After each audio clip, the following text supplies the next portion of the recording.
नमस्कार दोस्तों। बहुत ही खुशी हो रही है कि हम एक बहुत ही बड़े लेवल पर हमारा जो सिलेबस है वो फटाफट कवर करते जा रहे हैं। आपकी statistical physics BSc second year की ऑलमोस्ट हमारी होने वाली है। कुछ एक टॉपिक बचे हैं और बहुत ही इम्पोर्टेंट टॉपिक जो चल ही रहा है आपको पता है, और हम बीएससी फाइनल ईयर का भी बहुत अच्छे से सिलेबस फटाफट कवर करते जा रहे हैं। तो सॉलिड स्टेट फिजिक्स और स्टैटिस्टिकल फिजिक्स का जो कॉमन टॉपिक है वो हम कर रहे हैं। एक मैं आपको बात बता दूं, इसके बाद मैं कुछ वीडियोज़ अपलोड करूंगा। पहले इसके 3 पार्ट बनेंगे, आपको पता है। पहला पार्ट हम पहले आपने सुन लिया है वो वीडियो अच्छे से, ठीक है ना। पहले पार्ट की वीडियो जो है वो आप अपलोड हो चुकी है। उस पार्ट के अंदर हमने क्या किया था, फर्स्ट पार्ट के अंदर आप सबको पता है हमने फर्स्ट पार्ट के अंदर स्टडी किया था, जो उसका मैं ओवरव्यू देने जा रहा हूँ। आज हम सेकंड पार्ट शुरू कर रहे हैं, स्पेसिफिक हीट ऑफ सॉलिड्स, ठोसों की विशिष्ट ऊष्मा का। Second year statistical physics, final year के अंदर जो आपकी सॉलिड स्टेट फिजिक्स और न्यूक्लियर फिजिक्स इसके साथ है। सॉलिड स्टेट फिजिक्स की तो दो यूनिटें हैं, उसमें एक यूनिट का ये एक पार्ट है पूरे का पूरा। सो बहुत ही ध्यान से लेक्चर को पूरे को सुनना है।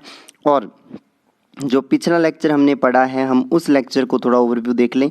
हमने कहाँ पर छोड़ा था आपको पता है, आइंस्टीन ऑसिलेटर जो था, आइंस्टीन दोलित्र की माध्य ऊर्जा, उसकी एवरेज एनर्जी निकाल के छोड़ दी थी।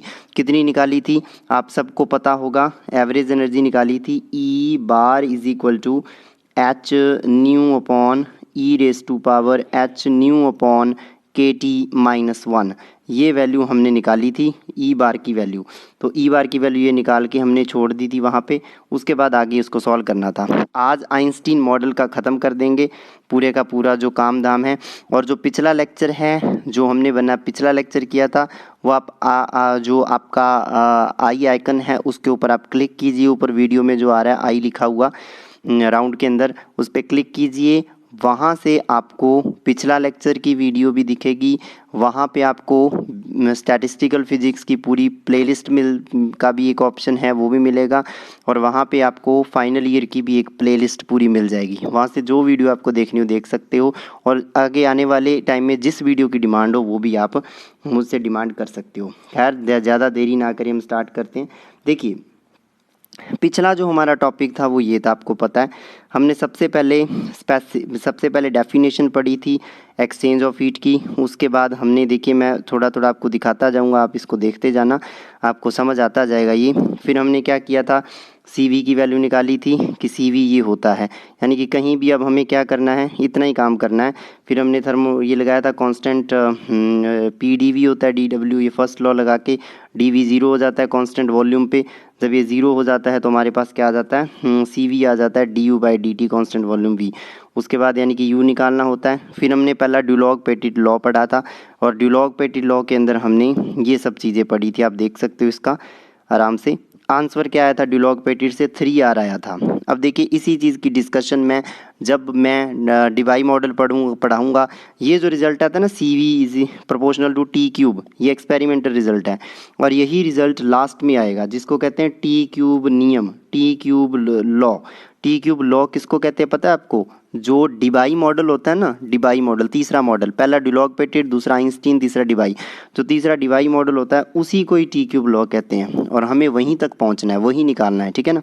तो T³ लॉ तक पहुंचने से पहले हमें क्या पता चला कि यहाँ तो CV जो है वो टेम्परेचर पर डिपेंड नहीं करता है ना, CV ताप पर निर्भर नहीं करता। लेकिन विच इज़ नॉट ट्रू, जो कि सही नहीं है, क्योंकि अगर रियल में देखा जाए तो वो टेम्परेचर पे डिपेंड करता है। आपको याद होगा हमने कर्व बनाया था, देख लीजिए, टेम्परेचर के साथ जब हमने CV का कर्व बनाया था, आपको पता चला कि जब हमने देखा ड्यूलॉग-पेटिट का तो ये कर्व बना है ना, क्योंकि 3R कांस्टेंट है, तो टेम्परेचर के साथ इसकी एक लाइन मिली कांस्टेंट। लेकिन जब हमने आइंस्टीन मॉडल का कर्व कुछ ऐसा बनेगा, है ना। लेकिन जो हमारे पास अब जो मेन कर्व हम बात कर रहे हैं, जो एक्सपेरिमेंटल कर्व है, वो एक्सपेरिमेंटल कर्व कैसा होता है, वो कुछ ऐसा होता है। तो इसका मतलब एक्सपेरिमेंटल कर्व ऐसा है, आइंस्टीन वाला ऐसा है, ये ऐसा है, तो इसका मतलब कुछ गड़बड़ है। तो वही देखना चाहते हैं गड़बड़ क्या है। अब आइंस्टीन की मॉडल की पोस्टुलेट्स थोड़ी दोबारा देख लीजिए। उसने क्या क्या माना,